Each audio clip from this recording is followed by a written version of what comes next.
जय सिया राम। श्रीमद् वाल्मीकि रामायण बालकांड 34वां सर्ग। गांधी की उत्पत्ति और कौशिकी की प्रशंसा। रघुनंदन ब्रह्मदत्त के चले जाने के बाद महाराज कुशनाभ ने पुत्र प्राप्ति के लिए एक पुत्रेष्टि यज्ञ का अनुष्ठान किया।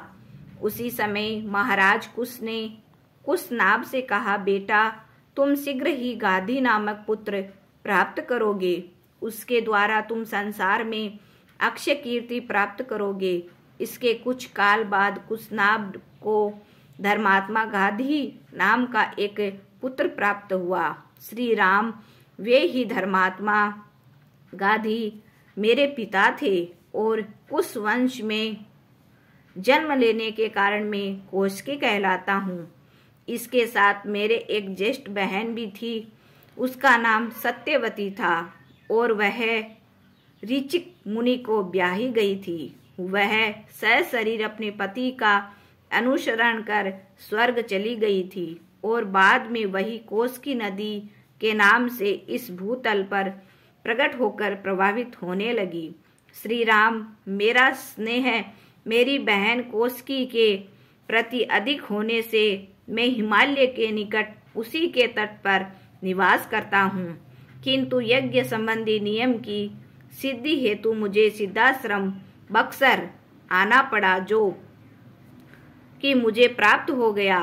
महाबाहु मैंने सोनभद्र तटवर्ती देश का परिचय देते हुए अपने कुल की उत्पत्ति भी बताई। अब मैं जानना चाहता हूँ, तुम लोग थोड़ी देर तक सो लो ताकि अधिक जागरण करने से हमारी यात्रा में विघ्न न पड़े। श्री राम देखो, सारे वृक्ष निष्कंप हो गए हैं तथा संपूर्ण दिशाएं अंधकार पूर्ण हो गई है। चंद्रमा उदित हो रहा है तथा यक्ष राक्षसों का समुदाय इधर उधर विचरण कर रहे हैं। इतना कहकर विश्वामित्र चुप हो गए।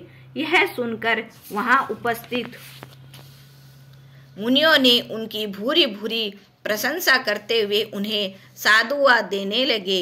इस प्रकार उन मुनियों द्वारा प्रशंसित होकर विश्वामित्र सुख की नींद लेने लगे। इसी प्रकार श्रीमद् वाल्मीकि निर्मित आस्य रामायण आदि काव्य के बालकांड में 34वां सर्ग पूरा हुआ। जय सिया राम। जय जय सिया राम।